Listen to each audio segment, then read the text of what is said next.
Hello दोस्तों, मैं नरेंद्र केसरी धार्मिक ज्ञान एंड मोटिवेशनल चैनल में आपका स्वागत करता हूं।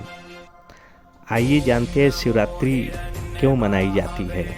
महाशिवरात्रि हिंदुओं के प्रमुख त्योहारों में से एक है।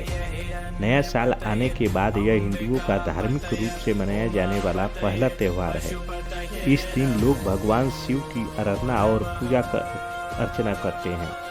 आज हम आपको ये बताएंगे कि यह त्यौहार क्यों मनाया जाता है। महाशिवरात्रि का पर्व फागुन मास की चतुर्दशी को मनाया जाता है। धार्मिक पुराणों के अनुसार इस दिन ही संसार की उत्पत्ति हुई थी। पौराणिक कथाओं के अनुसार इस दिन सृष्टि का भी आरंभ अग्नि लिंग, जो महादेव का विशालकाय रूप है, के उदय से उत्पन्न हुई थी।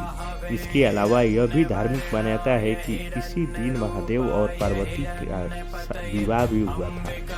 शिवरात्रि साल में 12 बार आती है, लेकिन सबसे बड़ा महत्व महाशिवरात्रि का होता है।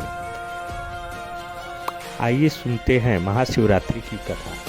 परम पिता ब्रह्मा के मानस पुत्र दक्ष जब प्रजापतियों के राजा बने तो इन्होंने एक विशाल यज्ञ का आयोजन किया।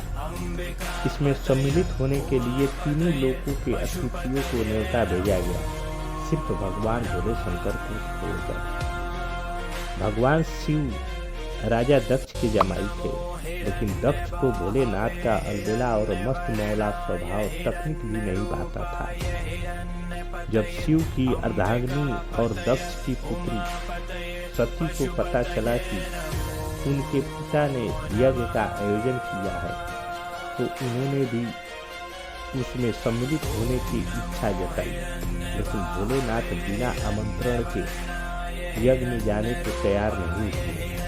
इसीलिए सती को वहां अकेले ही जाना पड़ा। वह जैसे ही सभागृह में पहुंची, उन्हें शिव निंदा सुनाई दी। सती को देखकर भी उनके पिता नहीं रुके, वह शिव की बुराई करते रहे। सती ने अपने पिता को समझाने का लाख प्रयास किया, लेकिन राजा दक्ष ने उनकी एक न की। सती अपना और अपने पति का अपमान सह नहीं पाई और वह यज्ञ स्थल पर बने अग्निकुंड में कूद गई। सती के अग्निकुंड में कूदने का दुखद समाचार लेकर नंदी कैलाश पर पहुंचे।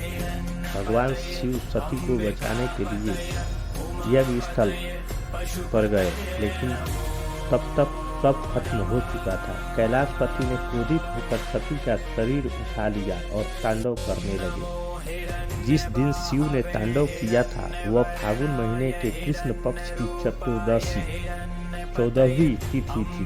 महापुराण के अनुसार वही खास तिथि महाशिवरात्रि हुई। शिवरात्रि का अर्थ शिव की रात। शास्त्र के अनुसार हर सोमवार का दिन शिव की पूजा के लिए उपयुक्त है। हर महीने के कृष्ण पक्ष की चतुर्दशी तिथि शिवरात्रि होती है। फागुन में महीने में वही खास तिथि महाशिवरात्रि हो जाती है।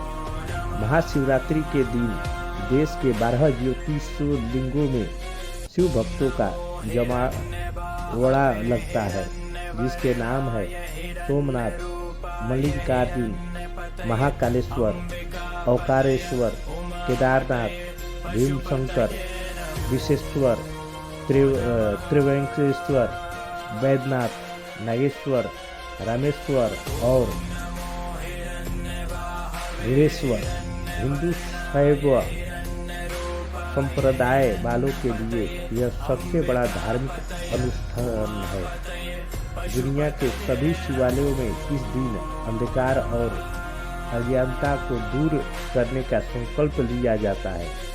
दिन भर उपवास रखकर शिवलिंग को दूध, दही, घी, शहद और गंगा जल से स्नान कराया जाता है।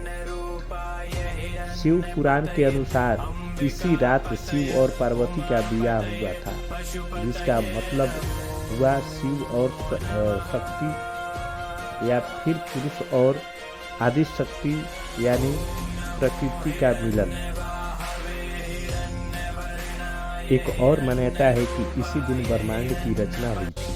सती के शोक में भगवान शिव गहन समाधि में चले गए, ध्यान मग्न हो गए। उनके ध्यान को कोई तोड़ नहीं पाता था। भगवान विष्णु और ब्रह्मा भी सारे जतन करके हार गए। सृष्टि का संचालन भी बाधित होने लगा।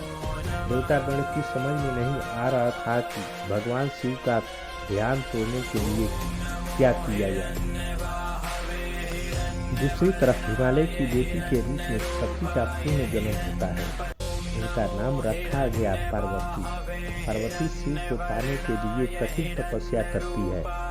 पहले तो शिव ने पार्वती को तपस्या करने से रोक दिया, लेकिन अन्य देवताओं के सहारे पार्वती शिव का मन जीत लेती है।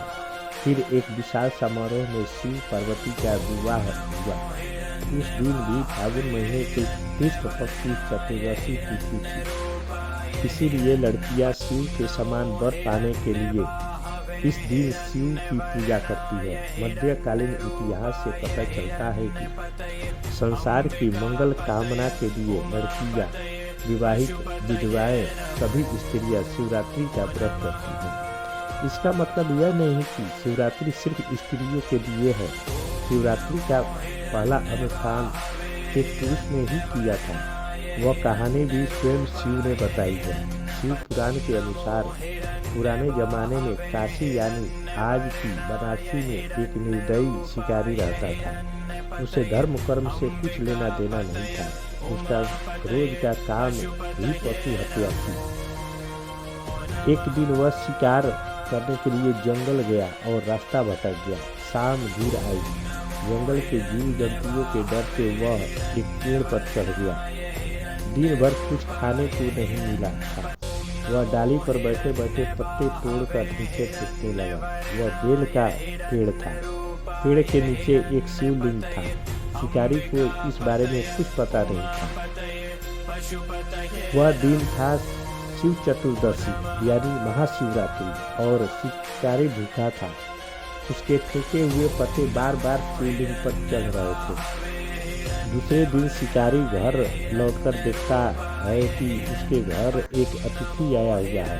वह शिकारी स्वयं न खाकर अपने हिस्से का भोजन अतिथि को दे देता है। इस तरह मंत्रोच्चार न जानते हुए भी उस शिकारी ने सही तरीके से शिवरात्रि व्रत का पालन कर लिया। बाद में जब शिकारी की मृत्यु हुई, अब शिवदूत और यमदूत के बीच विवाद हो गया। शिवदूत उसे अपने साथ ले जाना चाहते थे, तो यमदूत अपने साथ कोई छोड़ने को तैयार नहीं। अंत में विवाद निपटाने यमराज पहुंचे। शिवदूतों ने जब कारण बताया तो यमराज ने उनकी बात मान ली। कहा जाता है कि अगर कोई विधि विधान से शिव चतुर्दशी का पालन करता है तो उसे यमलोक नहीं जाना पड़ता, उसे स्वर्गवास या मोक्ष मिलता है। इसलिए हजारों वर्ष से शिव चतुर्दशी और शिवरात्रि मनाए जाने की परंपरा चली आ रही है। दोस्तों, आज महाशिवरात्रि पर्व है। हिंदुओं के लिए सबसे बड़ा महापर्व जो आज मनाया जाता है।